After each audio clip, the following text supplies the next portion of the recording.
प्यारे बच्चों, आज हम लोग धातु और अधातु चैप्टर का चौथा क्लास पढ़ रहे हैं।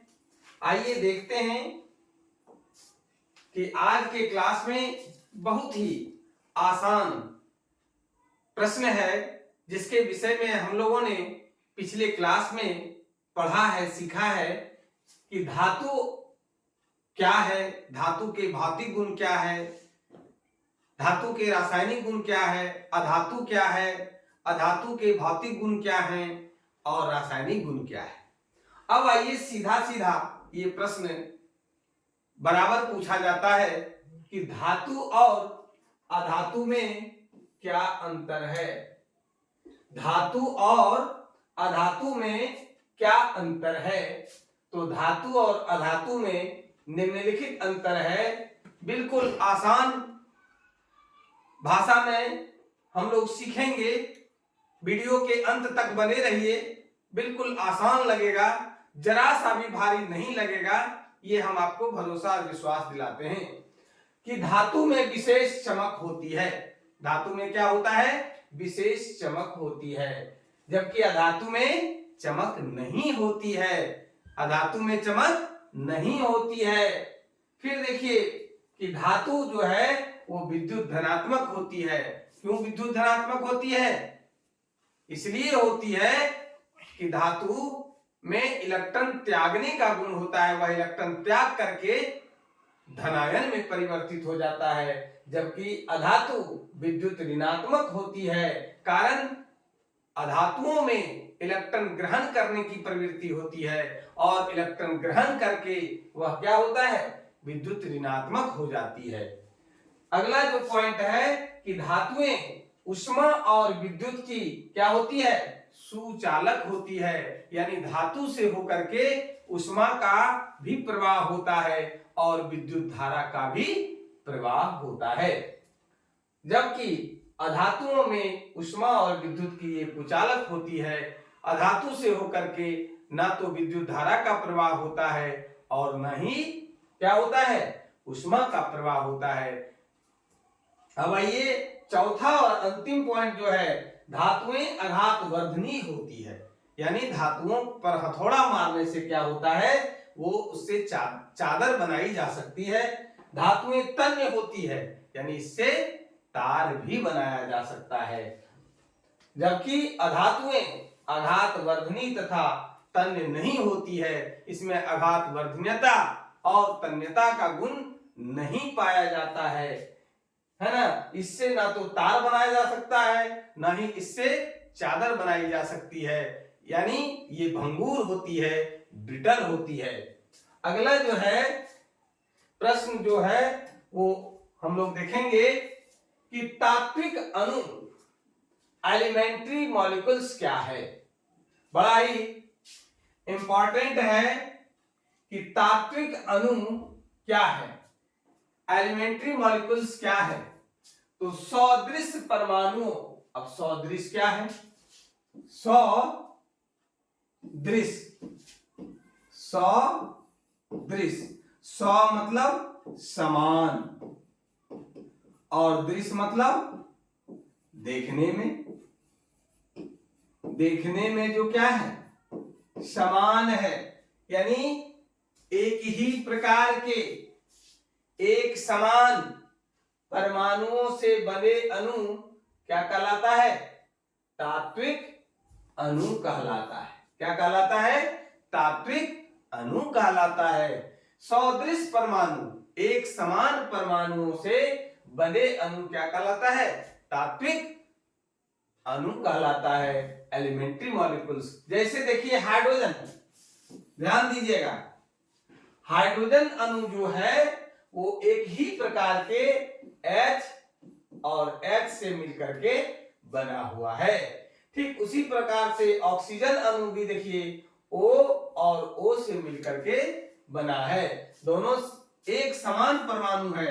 क्लोरीन में ही देखिए Cl और Cl है ना। O3 में देखिए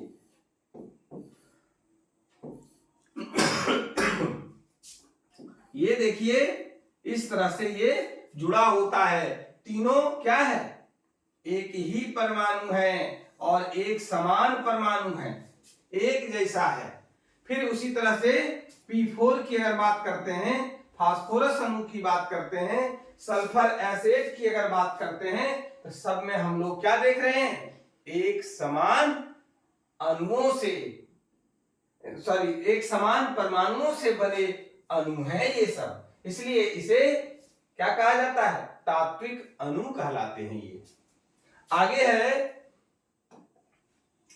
कि यौगिक अणु, कंपाउंड मॉलिक्यूल्स, ध्यान दीजिएगा, यौगिक अणु कंपाउंड मॉलिक्यूल्स क्या है, तो दो असदृश, दो असमान परमाणु के संयोग से बने अणु क्या कहलाता है, यौगिक अणु कहलाता है, कंपाउंड मॉलिक्यूल्स कहलाता है।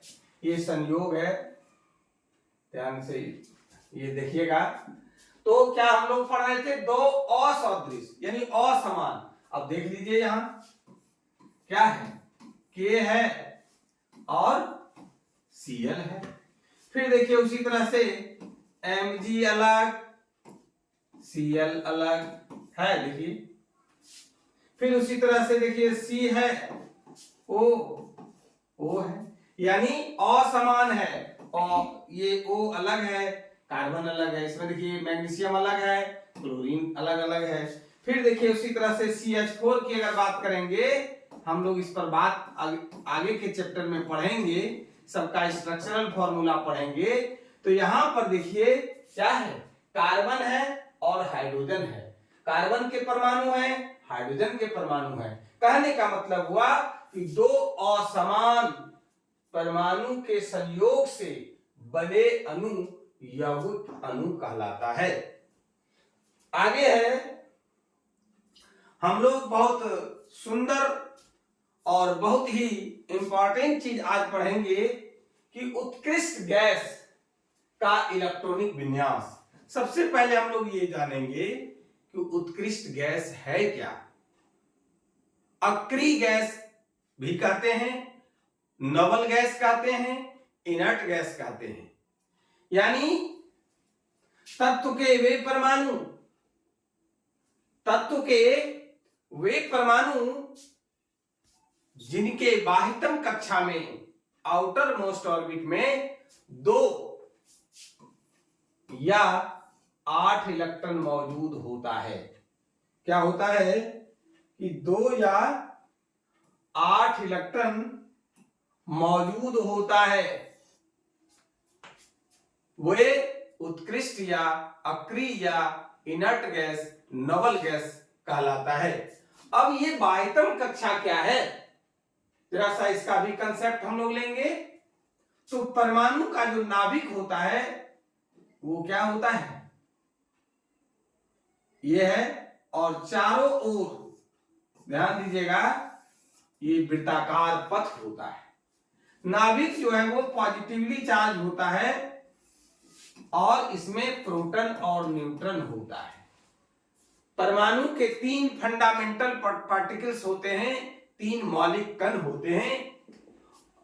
तो प्रोटॉन और न्यूट्रॉन नाभिक में है, न्यूक्लियस में है, ध्यान से समझेंगे। और ये वृत्ताकार पथ जो देख रहे हैं हम लोग, इस वृत्ताकार पथ को क्या कहा जाता है, कक्षा, सेल भी कहते हैं अंग्रेजी में, ऑर्बिट कहलाता है ना। अब देखिए कि इसमें प्रोटॉन और न्यूट्रॉन होता है और इसमें इलेक्ट्रॉन होता है। इसके लिए भी 9th क्लास में हम लोगों ने सीखा है कि पहले कक्षा में बोर-ब्यूरी स्कीम के तहत कि कोई भी कक्षा में नंबर ऑफ इलेक्ट्रॉन 2n² की आधार पर होता है, यानी पहला कक्षा में अगर इससे निकालेंगे तो 2 इलेक्ट्रॉन, दूसरे कक्षा में 8 इलेक्ट्रॉन, तीसरे कक्षा में 18 इलेक्ट्रॉन, चौथे कक्षा में 32 इलेक्ट्रॉन, फिर जो है आगे 50, 72 और इस तरह से बढ़ते चला जाता है। हम लोगों को यहां पर एक चीज ये भी ध्यान में रखना होगा कि कुल तत्वों की संख्या, अभी तक जो ज्ञात तत्वों की संख्या है वो 111 है। तो उस हिसाब से हम लोग ये थोड़ा सा इसको हम शॉर्ट में चल रहे हैं, कारण ये 9 का सिलेबस है। 9 में इन डिटेल में हम लोग पढ़ेंगे और पढ़ करके 10 में आए, आप लोगों ने सीखा होगा। अब आइए कि किस प्रकार से उत्कृष्ट गैस या अक्रिय गैस के बाह्यतम कक्षा में, आउटर मोस्ट ऑर्बिट में, हाँ जरा सा एक चीज और चर्चा करेंगे हम लोग कि देखिए ये जो आंतरिक कक्षा है, इसको, इसमें जो इलेक्ट्रॉन उपस्थित होता है उसको कोर इलेक्ट्रॉन कहते हैं, और ये आपका जो सबसे बाह्यतम कक्षा यही है, बाह्यतम कक्षा जो कि सबसे बाहरी कक्षा है, आउटर मोस्ट ऑर्बिट। अब आइए आगे हम लोग देखते हैं कि उत्कृष्ट गैस कौन कौन सा पहले है, तब देखेंगे कि किस प्रकार से उसके आउटर मोस्ट ऑर्बिट में, बाह्यतम कक्षा में 2 या 8 इलेक्ट्रॉन मौजूद होता है। उत्कृष्ट गैस या इसको बोलते हैं अक्रिय गैस। क्या बोलते हैं? अक्रिय गैस। ध्यान देंगे, पहला जो उत्कृष्ट गैस है वो है हीलियम, दूसरा है नियोन, इसके बाद है ऑर्गन, इसके बाद है क्रिप्टन, और फिर है जेनन,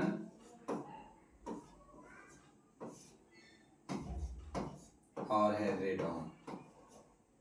ये जो है सब का सब क्या है?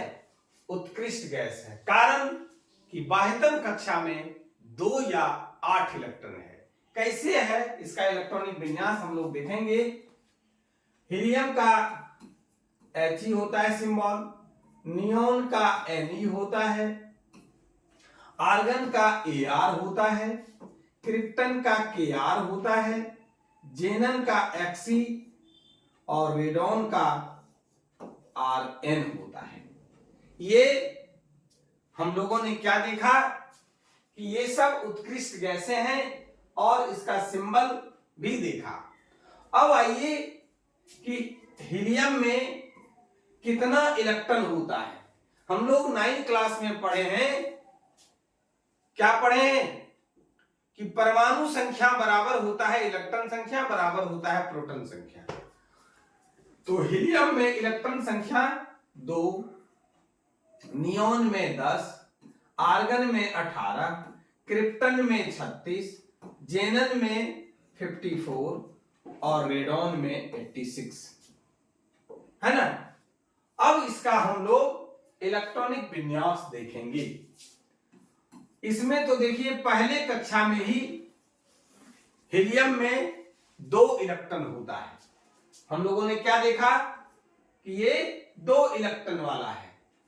अब आइए कि नियोन का देखते हैं, 2 और 8 काउंट करेंगे, 8 2 10 हो गया, है ना। ये कितना हो गया? 2 8, बाह्यतम कक्षा में कितना? 8 इलेक्ट्रॉन। आर्गन का देखिए 2 8 और 8, यहां भी देखिए 8 और 8 16 और 2 18 हो गया।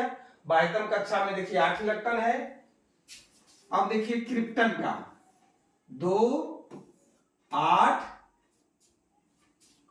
18 8, देख लीजिए 36 है कि नहीं।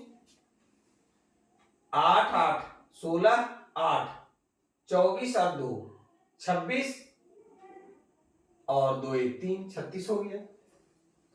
अब देखिए 54 वाला जेनन का, तो 2 8 18 18 8, इसको भी काउंट करके देख लीजिए। 8 8 16 8, 24 और 8 कितना हो गया? 32 और 2 34, 3 1 4 1 5 और 3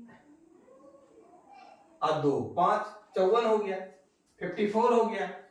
अब आ जाइए 86 रेडॉन की बात करते हैं, इसका इलेक्ट्रॉनिक विन्यास देखते हैं। तो 2 पहले कक्षा में 8 18 32 18 और 8, ये हम लोग किसका देखे? रेडॉन का देखे। ये इस इलेक्ट्रॉनिक विन्यास से हम लोगों को क्या पता चला कि उत्कृष्ट गैसें या अक्रिय गैसों के बाह्यतम कक्षा में कितना इलेक्ट्रॉन है? हीलियम में 2 इलेक्ट्रॉन है और नियोन में आर्गन है, क्रिप्टन है, जेनन है, रेडॉन है, सब में कितना कितना है? 8 इलेक्ट्रॉन है। ध्यान दीजिएगा 8 इलेक्ट्रॉन है बाह्यतम कक्षा में। कितना है? 8 इलेक्ट्रॉन है।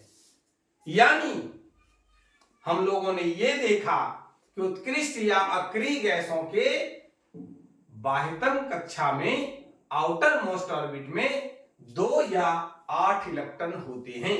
इस पर आगे भी हम लोग चर्चा करते हैं कि जितना भी इस नेचर में, प्रकृति में जो भी परमाणु है, जो भी तत्व के परमाणु हैं, वो रासायनिक अभिक्रिया में भाग लेते हैं और भाग लेने का बस एक ही कारण है कि वो बाह्यतम कक्षा में 2 या क्या करे? 8 इलेक्ट्रॉन पूरा कर ले। 2 इलेक्ट्रॉन पूरा करने को द्वियक कहते हैं, 8 इलेक्ट्रॉन पूरा करने को अष्टक कहते हैं। द्वियक अंग्रेजी में डुएट कहते हैं और इसको ऑक्टेट कहते हैं। ये 8 इलेक्ट्रॉन पूरा करता है और जो द्वियक पूरा कर लिया या ऑक्टेट पूरा कर लिया यानी वो अस्थायित्व की प्राप्ति कर लिया, और जो अस्थायित्व की प्राप्ति कर लेता है वो इधर उधर भागता नहीं है, वो रासायनिक अभिक्रिया में भाग ही नहीं लेता। तो इस पर भी हम लोग आगे के क्लास में पढ़ेंगे और इसी से रिलेटेड बातें होंगी। हम लोग आगे के क्लास में पढ़ेंगे इलेक्ट्रॉन बिंदु संरचना, इलेक्ट्रॉन डॉट स्ट्रक्चर। केमिस्ट्री का बहुत ही इंटरेस्टिंग टॉपिक है। अगर आप बढ़िया से देखिएगा, समझिएगा तो आपको बिल्कुल आसान लगेगा। ऐसे विद्यार्थी लोग इससे भागते हैं, भागना नहीं है। हम लोग उसको आगे के क्लास में सीखेंगे। अगर आज का क्लास, आज का वीडियो अगर अच्छा लगा हो तो लाइक और शेयर जरूर करेंगे। जो लोग चैनल को अभी तक सब्सक्राइब नहीं किए हैं, सब्सक्राइब जरूर करेंगे। आज की क्लास में बस इतना ही। धन्यवाद।